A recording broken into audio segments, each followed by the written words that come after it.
Hoje a gente vai falar da generosidade de Deus para os que participam da sua obra. Filipenses capítulo 4, Ellen, a partir do verso 1.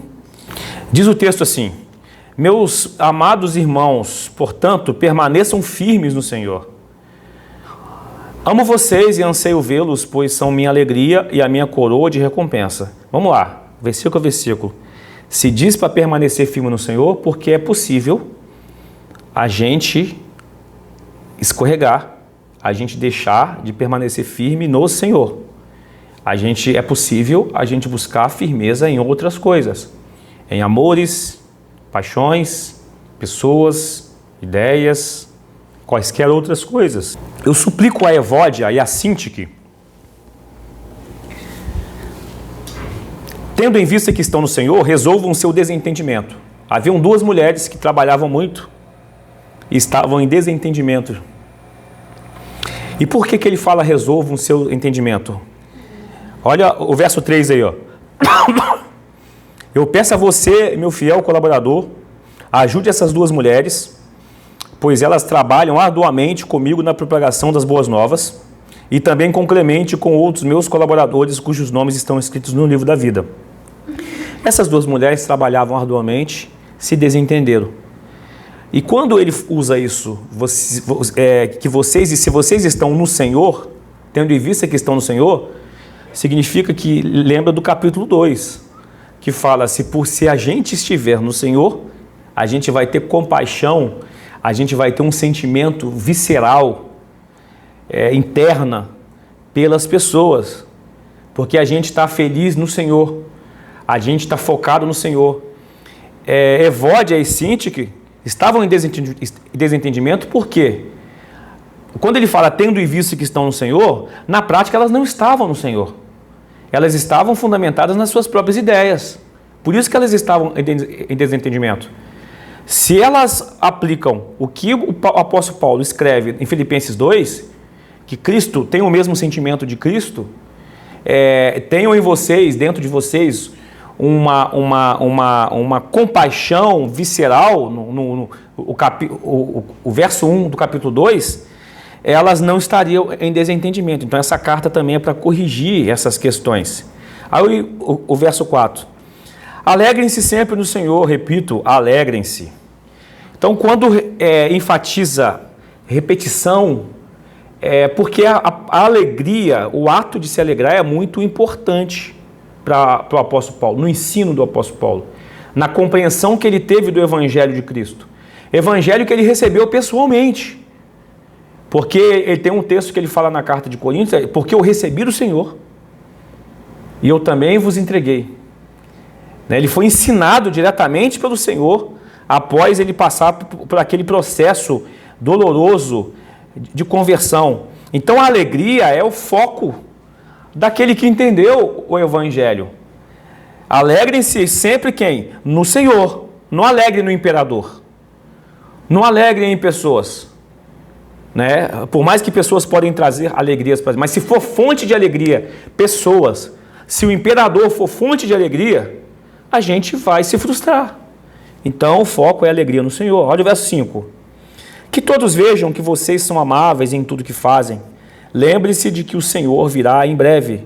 Amáveis em tudo que fazem. Então, se eu sou alegre no Senhor, eu tenho uma amabilidade de lidar com as situações, com as circunstâncias, com as pessoas. Ou seja, eu sou sal, eu agrego sabor nas relações, conforme o próprio Jesus ensinou em Mateus capítulo 5.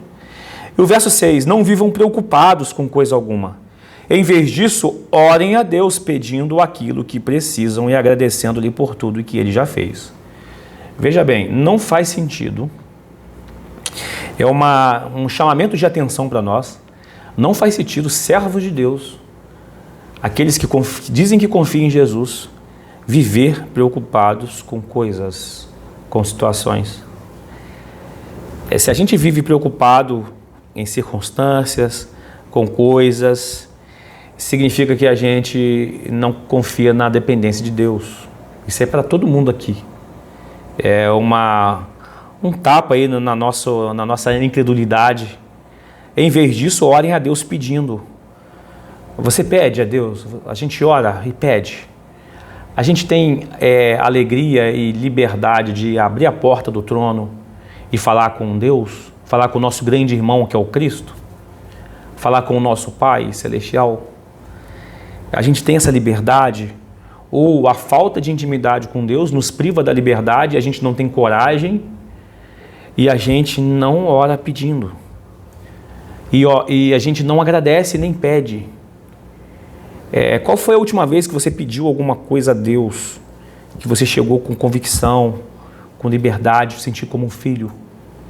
Muitas vezes a gente vive como escravo. Para falar com Deus, tem que fazer rodeio, né? Será que Ele vai me ouvir? Isso é coisa de pensamento de escravo, que não tinha intimidade com o Senhor da casa, da fazenda. Mas Deus nos chama de filhos. Orem a Deus pedindo aquilo que precisam, agradeçam reconhecendo tudo que Ele já fez. Como que tem sido o nível de nossas orações de petição, orações de agradecimento do que Ele já fez? Será que a gente está esquecendo do que Deus já fez? E a gente não pede, a gente não agradece. Por que acontece de não pedir? Porque o apóstolo Tiago, o irmão de Jesus, quando escreve à igreja, ele fala, tem uma galera aí, parafraseando, que vivem brigando, invejando uns aos outros, gananciosos, arrumando confusão. Eles não pedem. Ficam invejando, ficam competindo acirradamente entre si.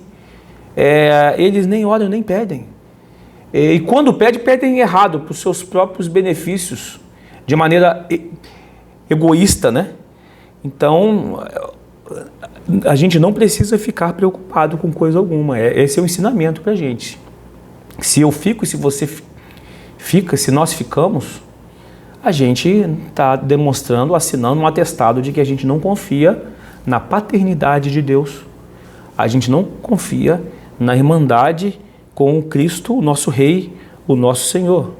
Aí por quê? Olha a consequência de orar pedindo e descansando. Olha a consequência da gente agradecer por tudo que Ele já fez.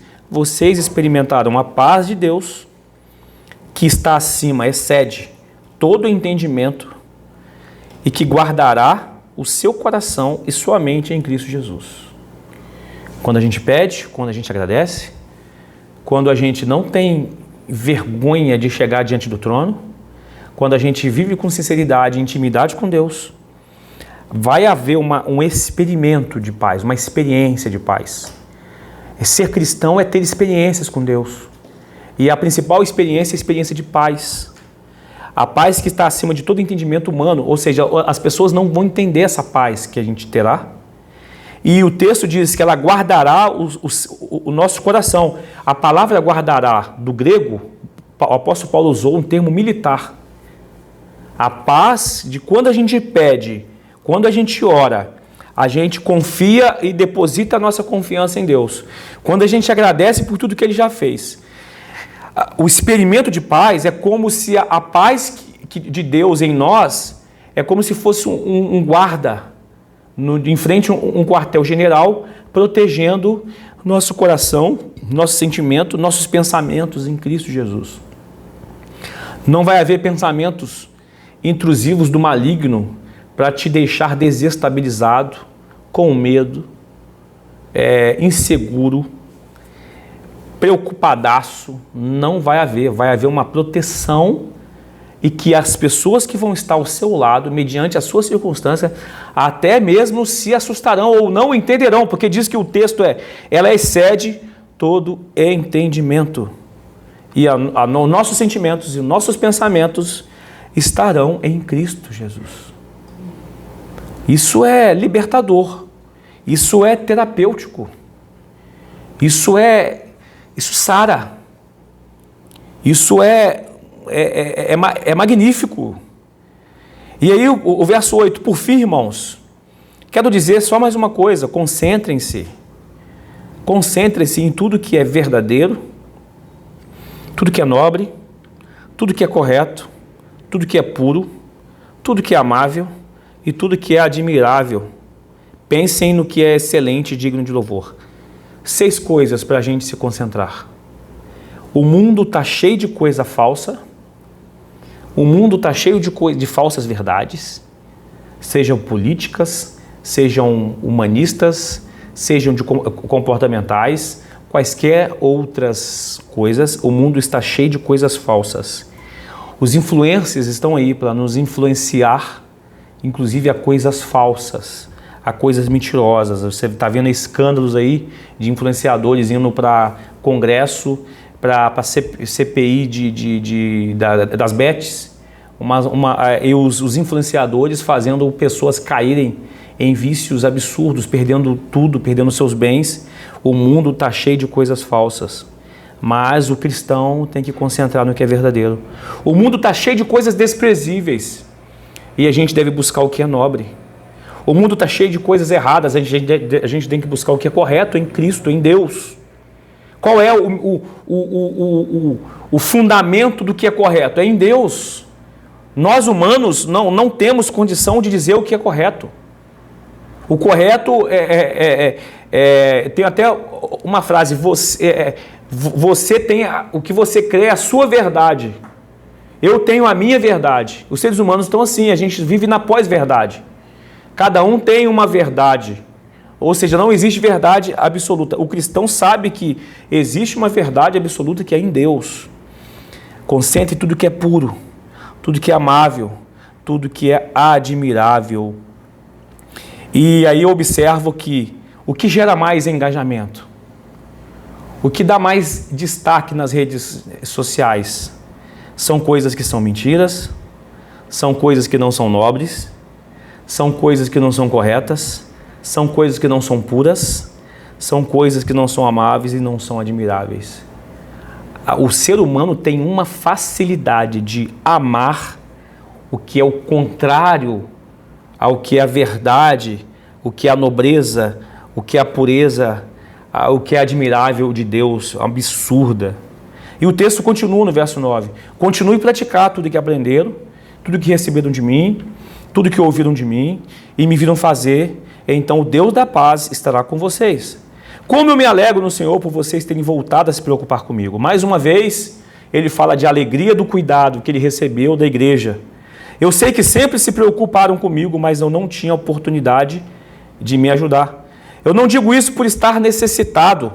Eu aprendi a ficar satisfeito com o que tenho. Olha mais uma lição para a gente. Aprendi a ficar satisfeito com o que tenho. Em outra versão, já tenho experiência. Olha o verso 12. Eu sei viver na necessidade e também sei viver na fartura. Eu aprendi o segredo de viver em qualquer situação, de estômago cheio ou vazio, com pouco ou com muito. Posso todas as coisas por meio de Cristo que me fortalece, que me dá forças. Veja bem, por vezes o cristão pode adquirir experiências tanto em necessidade ou na fartura, quanto em estômago cheio ou estômago vazio, tanto em um pouco ou com muito. Não está acontecendo nada de errado com essa pessoa. Ela está aprendendo o segredo de viver. Ela está aprendendo o segredo de depender. E pode passar por todas as coisas, porque se Cristo for a fonte de alegria, se a paz de Cristo, quando a gente solicita, a gente pede, e a gente descansa, e a gente agradece, a paz passa a ser o guardião, o sentinela que fica na porta do quartel-general do nosso coração, a gente vai conseguir passar por todas as coisas por meio de Cristo que nos fortalece, que nos dá força. Nem sempre seus sonhos serão realizados. Nem sempre você terá o que quer. E nesse não ter, Deus está te ensinando a viver debaixo da dependência dele. E eu já agradeci a Deus por algumas vezes de que eu pedi coisas para Deus, situações para Deus acontecerem. E depois que passou o tempo, não aconteceu, e agradeci porque Deus não me deu. Porque no futuro eu aprendi que eu estava pedindo errado, que eu estava pedindo equivocadamente. Por isso que quando a gente pede, descansa, e passa com um sentimento de filho e não de escravo, e com o sentimento de quem crê e de não incrédulo, a paz reina. A paz reina em nosso coração. Posso passar por todas as coisas por meio de Cristo que me dá forças. Você pode? Você pode. É um dos textos mais incompreendidos das Escrituras. Até pouco tempo eu tenho visto, usando esse texto aqui, se você não conseguir, fica sabendo que você vai conseguir porque você pode. Não, você pode também não conseguir. Cristo te dá força. O apóstolo Paulo, quando escreve isso, ele falou assim, se eu morrer, estar com Cristo é bem melhor. Se eu não morrer, eu vou continuar cuidando pela igreja. Estou em aperto. Se eu pudesse escolher, eu estaria em aperto. O que eu faço? Mas no sentido aqui figurado da questão. Você pode passar por todas as coisas, tendo ou não tendo, vivendo ou morrendo, são ou adoecendo. Cristo vai te fortalecer se a paz dele estiver guardando o seu coração.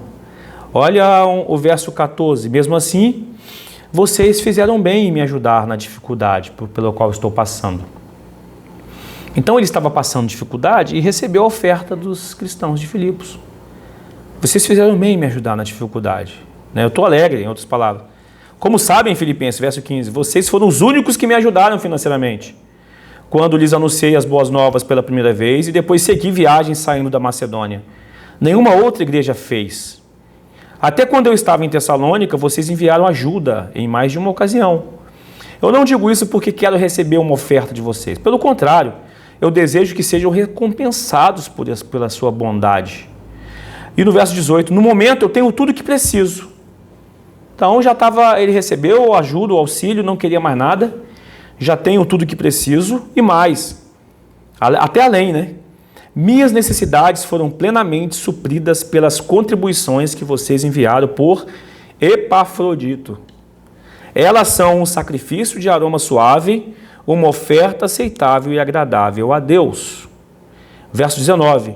Esse mesmo Deus que cuida de mim, lhe suprirá todas as necessidades por meio das riquezas gloriosas que nos foram dadas em Cristo Jesus. Parando no 19, veja que interessante. O mesmo Deus que cuida de mim, por meio da mão de vocês, Filipenses, vai suprir todas as necessidades de vocês.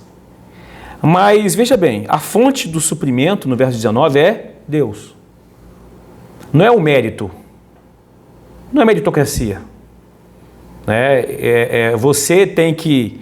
É claro que você tem que se esforçar, você tem que trabalhar, você tem que estudar, você tem que empreender, você deve fazer isso para a glória de Deus, se for o caso. Mas a fonte está onde? Não em você. A fonte do seu suprimento é o seu Deus.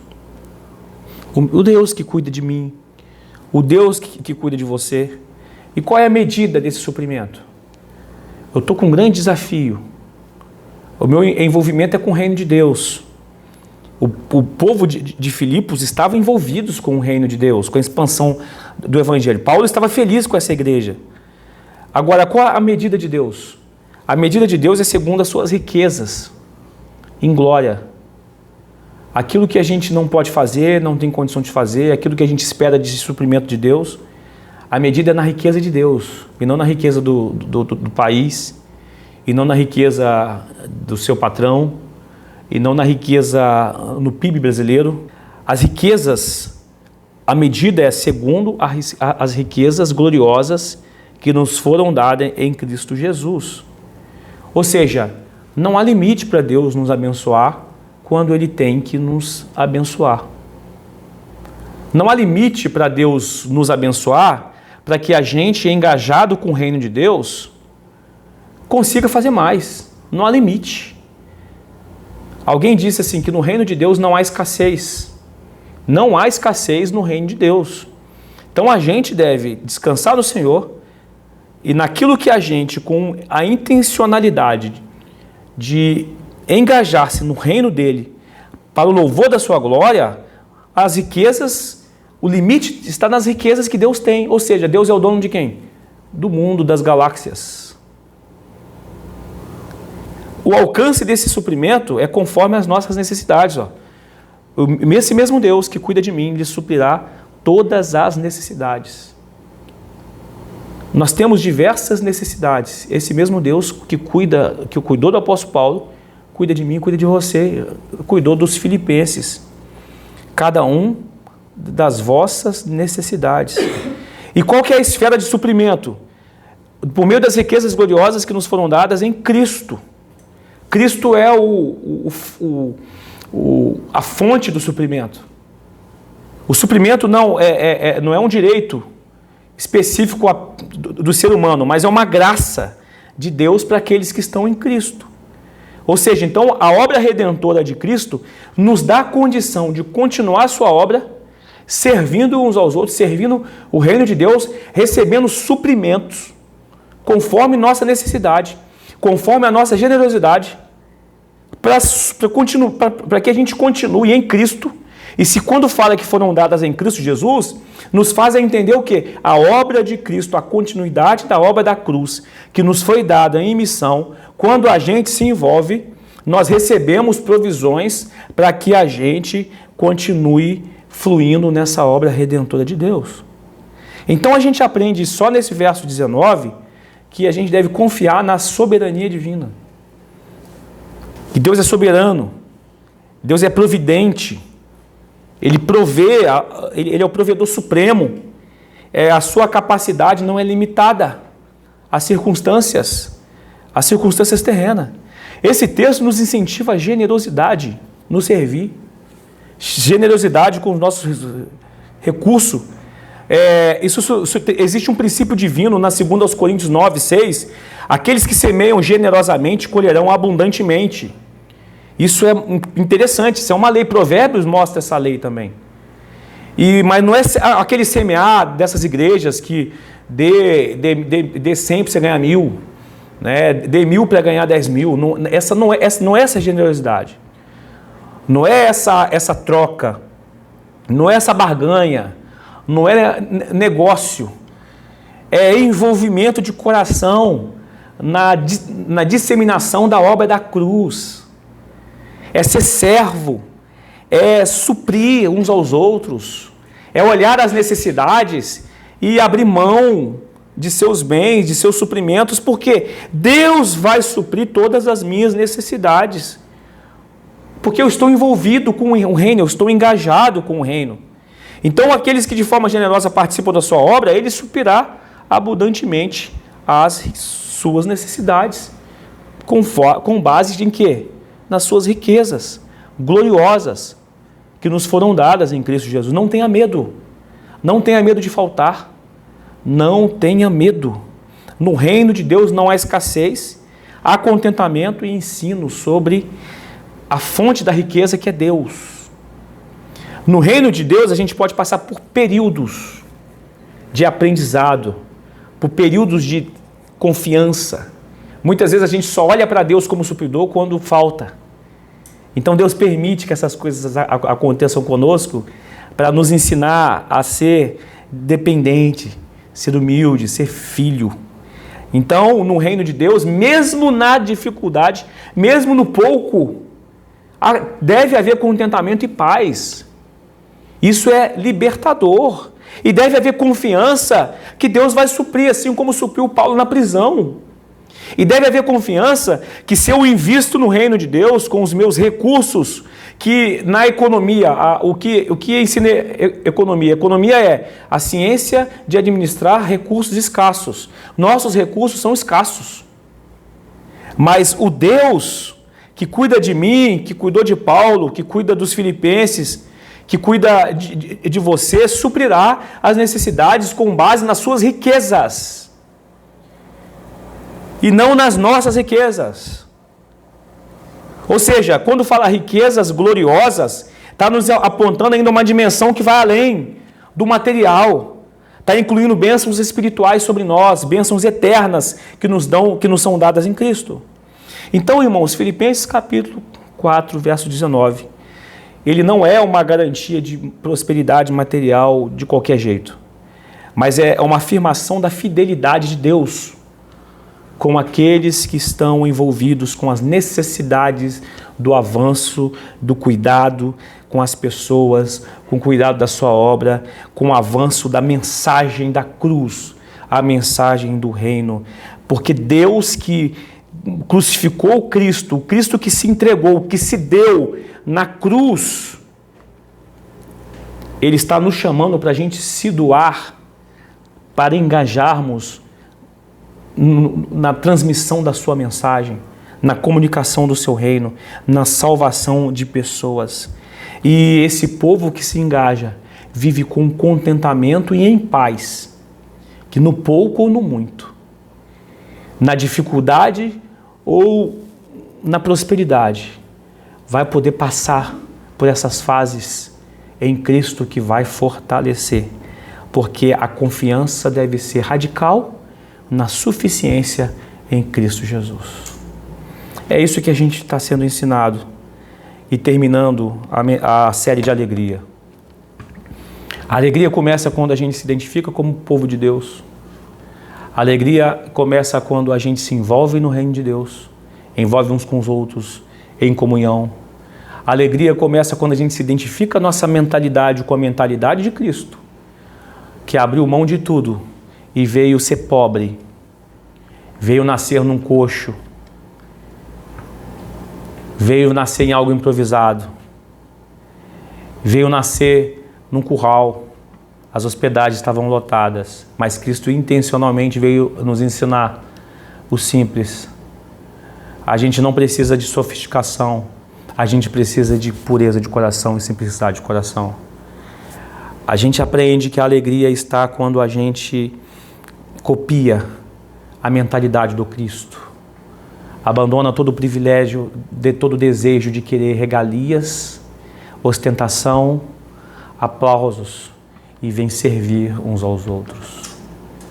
A alegria está quando, no capítulo 3, a gente não permite que nenhuma fonte humana ou coisas venha moldar a nossa identidade. A gente deve jogar no lixo tudo que queira moldar a nossa identidade, qualquer ideia, qualquer coisa, a gente deve moldar a nossa identidade em Cristo. Enquanto a gente não moldar a identidade em Cristo, a gente não vai ter alegria.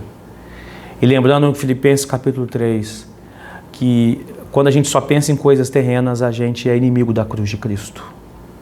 Ele termina assim: muitos são inimigos da cruz de Cristo, eu escrevo chorando, o Deus dele são só os desejos, seus desejos, mas o fim deles é a perdição eterna. Nós temos uma cidadania celestial e aguardamos a transformação do nosso corpo imortal, no corpo mortal, num corpo imortal. Isso é alegria. A gente não está preso nesse mundo, nessa atmosfera. A gente está livre. A gente está livre ao ponto de se alegrar no Senhor, pedir o que a gente precisa pedir e descansar nele. Porque vai vir uma paz que vai ser a guardiã do nosso coração. No muito, no pouco. Tendo ou não tendo. Na prosperidade ou no pouquinho. A gente vai poder passar por tudo isso, porque Cristo vai nos fortalecer. Se você está aqui cansado nessa noite, que Deus fortaleça sua alma. Busque o Senhor como fonte da sua alegria e descansa nele. Porque o Senhor é o seu supridor. Envolva-se no reino de Deus. Abra sua mão para se envolver no reino de Deus e na missão. Entrega o seu corpo para envolver. E a gente vai experimentar o suprimento das necessidades e as riquezas gloriosas, ilimitadas que Deus tem para nós, segundo as necessidades que Ele nos atender. Vamos orar ao Senhor. Deus, obrigado, Senhor. Obrigado pelo Senhor ser a fonte de alegria, obrigado pela Tua palavra, ajude-nos a nos libertarmos desse mundo. Como é difícil, Senhor, como é difícil viver dessa forma, como é difícil ser livre, como é difícil nos desligarmos daquilo que não é verdade, nos desligarmos de tanta mentira que rola, de tantas coisas que não são nobres. Como que o entretenimento nos pega e nos faz ficar fissurados em coisas não nobres em coisas que não são verdades, em coisas que não são puras, ó Deus. Ajude-nos, Senhor, a termos olhos críticos com aquilo que nos é oferecido, Senhor, para que a gente tenha a mente conscientizada da beleza de que é o nosso Deus, da beleza daquilo que nos edifica, daquilo que nos traz paz, Senhor. Ó Deus, tudo que a gente vê por esse mundo, Senhor, sempre o foco é confiança em pessoas, confiança em nós mesmos, confianças em ideias, Senhor. Nos liberta dessas coisas para que a gente possa confiar no Senhor, mesmo que, Senhor, para aqueles que estão à nossa volta não entendam, Senhor, mas que pelo nosso comportamento, por nós sermos sal e luz, Senhor, eles venham se converter ao Senhor também e ter uma mentalidade transformada na medida da mentalidade de Cristo e venhamos, Senhor, a viver uma vida de serviço ao Senhor e engajamento com o Teu reino, Senhor. Prospera-nos em tudo que vamos fazer. Ó Deus, dai-nos coragem, Senhor, para investirmos na nossa vida, na missão. E Deus, liberta-nos, Senhor, daquilo que nos aprisiona, em nome de Jesus. Liberta-nos, Senhor. Quantas vezes a gente quer viver processos, sendo que muitas vezes, ou melhor, a Tua palavra nos ensina apenas confiar no Senhor e não confiar em receitas, não confiar em coach, Senhor, que tenta nos trazer receitas de sucesso. Ó Deus, perdoa-nos pela nossa credulidade, dai-nos um coração, Senhor, livre para decidir e nos concentrarmos no Senhor, na fonte de alegria, que é o Senhor, é o que eu oro, nós oramos em nome de Jesus. Amém. Amém. Amém.